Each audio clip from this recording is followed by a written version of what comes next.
Salve jovem!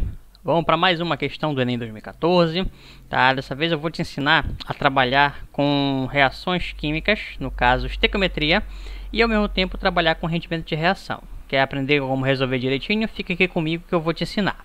Vamos lá. Grandes fontes de emissão de gás de óxido de enxofre são as indústrias de extração de cobre e níquel, em decorrência da oxidação dos minérios sulfurados. Para evitar a liberação desses óxidos na atmosfera e a consequente formação da chuva ácida, o gás pode ser lavado em um processo conhecido como dessulfurização, conforme mostrado na equação número 1. A primeira coisa é entender a situação. Olha só, a questão aqui no comando ela fala que esse gás ele pode ser lavado. Se ele vai ser lavado, quer dizer que ele vai sofrer a ação. E se ele vai sofrer a ação, quer dizer então que ele fica localizado no reagente da equação, porque tudo aquilo que sofre a ação fica no reagente. Então, se eu olhar aqui no reagente, que é aquilo que aparece antes da seta aqui, eu percebo o quê? Que eu tenho CaCO3, que é sólido, e eu tenho SO2, que é gasoso. Então, quer dizer que o gás que a questão cita é o SO2, que é o dióxido de enxofre. Tá? Então, é desse gás que a questão está falando aqui na primeira situação. Por sua vez, o sulfito de cálcio formado, olha aqui a informação, sulfito de cálcio formado, tá? Se ele vai ser formado, quer dizer o quê? Que então está localizado aqui, ó, na parte do produto dessa equação. Quem é sulfito de cálcio? Se for pelo nome, ó, deve ter cálcio na composição. E sulfito me lembra enxofre. Bom, só pelo cálcio eu percebo o quê? Que só tem um cara aqui nesse produto que tem cálcio, que é justamente esse carinha bem aqui, ó. Então isso aqui que é o nosso sulfito de cálcio que a questão cita. Só que além de ser formado, ele pode ser oxidado. Aquilo que eu falei, ó, ser. Quer dizer o quê? Que ele vai ser reagente. Mas aonde que ele vai ser reagente? Se eu for olhar aqui, ó, na equação número 2, tá aqui ele, ó. Então ele aparece tanto no produto da primeira equação, quanto no reagente da segunda equação. Ele é uma substância incomum para as duas equações, é uma ponte entre elas. Então olha só, com auxílio de ar atmosférico, para a obtenção do sulfato de cálcio, Tá, como mostrado na equação número 2. Se ele vai ser obtido, quer dizer que eu vou o quê? Produzir. Se eu vou produzir, ele é produto. Então aqui, ó, isto aqui é o nosso sulfato de cálcio que a questão menciona para gente. Essa etapa é de grande interesse porque o produto da reação, popularmente conhecido como gesso, então quer dizer o quê? Que o sulfato de cálcio é conhecido como gesso. É utilizado para fins agrícolas. As massas molares dos elementos carbono, oxigênio, enxofre e cálcio são iguais a 12, 16, 32 e 40, respectivamente. Tá? E aqui dá a informação da fonte, de onde foi tirado esse texto. E aqui, ó, considerando um rendimento de 90% no processo, a massa de quem? De gesso, que vai ser obtida em gramas por mol de quem? De gás que vai ser retido, é mais próximo a D. Então tá, bora por partes. Aquilo que eu falei, ó, o gás que pode ser lavado, segundo o comando da questão que a gente viu lá anteriormente, é o SO2. Então eu tenho este cara bem aqui, ó, SO2. O sulfito de cálcio formado, que pode ser oxidado, que a questão cita lá pra gente, é o CaSO3. Então ele vai aparecer aqui e ele vai aparecer bem aqui. E o sulfato de cálcio que vai ser obtido, que a questão falou pra gente que a gente analisou, vai ser então o CaSO4. Então este cara bem aqui, ó. Então perceba que a gente não vai ter que trabalhar com a equação inteira, a gente vai trabalhar com ela em partes. Eu tenho aqui a massa de cada um, ó. Carbono vale 12, oxigênio vale 16, enxofre vale 32 e cálcio vale 40. Essas são as massas molares. Tá aqui, rendimento de 90% no processo, né? Quero a massa de gesso. Lembrando que o gesso, ele é o CaSO4 por mol de gás retido. Quem é o gás retido? É aquele gás que pode ser lavado lá no começo da questão. Então, o nosso gás retido vai ser o SO2. Então, qual é a situação? Eu tenho aqui 1 mol, porque quando eu falo por mol, quer dizer por cada mol. Então, eu tenho 1 mol de SO2. E a partir desse 1 mol de SO2, eu quero saber quanto de gesso, que é o CaSO4, pode ser obtido, sabendo que o rendimento é de 90%. Então perceba o seguinte, ó, nas equações eu não tenho nenhuma equação que relacione diretamente o SO2 com o CaSO4, eles não existem na mesma equação. Tá? A SO2 está na equação número 1 aqui, e o SO4 está na equação número 2. Eu preciso linkar eles. Como é que eu vou fazer isso? Eu vou usar uma substância para servir de ponte. Quem é essa ponte? O CaSO3, ó, porque ele aparece em ambas as equações. Então o que eu vou fazer?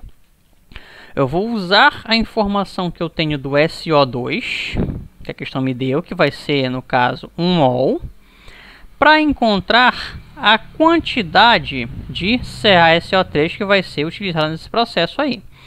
A partir dessa quantidade que eu encontrar aqui, eu vou usar essa mesma quantidade para ele na segunda equação, para que a partir disso eu encontre o que a questão realmente quer, que é o CaSO4. Então eu vou fazer esse caminho aí, essa linkagem da resolução.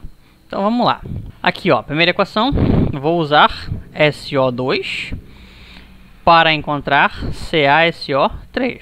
Qual é a situação? A questão me falou que para o SO2 eu tenho 1 mol que vai ser utilizado. A partir dele vai ser formada uma quantidade de CaSO3 que eu vou chamar de massa, né? Ou até mesmo de mol, porque na verdade, voltando aqui, ó, a questão ela quer a massa de gesso. Só que para encontrar a massa eu posso usar o que eu quiser. Eu posso usar mol, eu posso usar volume, eu posso usar a própria massa. Tá? Eu vou usar aquilo que for mais prático para mim. Eu te aconselho a usar sempre mol. Então, olha só. Eu tenho mol desse cara bem aqui, da CO2. Eu vou usar ele para encontrar a quantidade de mol de CaSO4. Porque geralmente os valores de mol são muito mais fáceis de trabalhar. Então, olha só, olha como fica simples aqui, ó. Eu tenho aqui 1 mol que a questão me deu para encontrar uma quantidade de CaSO4. O que acontece? Quando eu trabalhar com mol, eu vou usar o valor que aparece na frente da substância. E quando não aparece o valor, que é o coeficiente estequiométrico, eu vou dizer que ele vale 1. Então quer dizer que aqui, ó, eu tenho 1 mol de SO2. Se é mol aqui embaixo, ó, eu também vou ter que usar mol aqui em cima. Mas quantos mol de CaSO3 eu tenho? Aqui, ó, também não tem valor, então vale 1 mol. Isso significa o que para mim? Que se aqui os valores são iguais, automaticamente, por ser uma proporção, aqui os valores também vão ter que ser iguais. Então quer dizer que o nosso X aqui ele vai ser igual a 1 mol. Então eu já sei que a massa do CaSO3 nessa primeira situação ele vale 1 mol. Então tá. Sabendo que essa massa vale 1 mol, eu vou partir para a segunda situação. Aqui, ó, eu tenho de novo aqui, eu vou usar o CaSO3 para encontrar agora o CaSO4. Então, qual é a situação? Eu tenho a quantidade encontrada, a quantidade obtida, que vai ser 1 mol. Só que agora eu vou encontrar, no caso, a massa, que eu vou chamar de gramas, do CaSO4. Então, olha só. Mol embaixo vai ter que ser mol em cima. Quantos mols eu tenho aqui? No caso, 2. Então aqui eu tenho 2 mol. Massa embaixo, eu vou ter que usar massa em cima. Se eu for calcular a massa, qual é a situação? Eu tenho aqui, ó, o cálcio, eu tenho o enxofre e eu tenho o oxigênio. Cálcio vale 40, segundo a questão. Enxofre 32 e oxigênio 16. Multiplicando isso daqui pelas quantidades que aparecem, ó, eu vou desconsiderar esse 2 por enquanto, eu vou trabalhar só com a substância. Então, cálcio só tem 1. Enxofre só tem 1 também. E oxigênio nós temos 4. Então, fazendo a multiplicação aqui, eu tenho 40, o próprio 32, e aqui vai dar 64. Somando tudo para ter a massa molar, então isso daqui vai dar 136 gramas. Então, vou colocar isso aqui, ó, 136 gramas. Só que isto aqui, ó, a unidade de massa molar é grama por mol. Quer dizer que essa informação só vale se eu tiver 1 mol. Eu tenho 1 mol aqui nessa questão? Não, eu tenho 2. E aí o que eu faço? Toda vez que eu tiver um número na frente da substância, um coeficiente, eu vou ter que baixar este coeficiente multiplicando pelo valor de grandeza dele, pelo valor de massa, pelo valor de volume, pelo valor de moléculas. É assim que eu faço. Então tá armada a minha proporção. né, eu vou fazer aqui o nosso meio por extremos.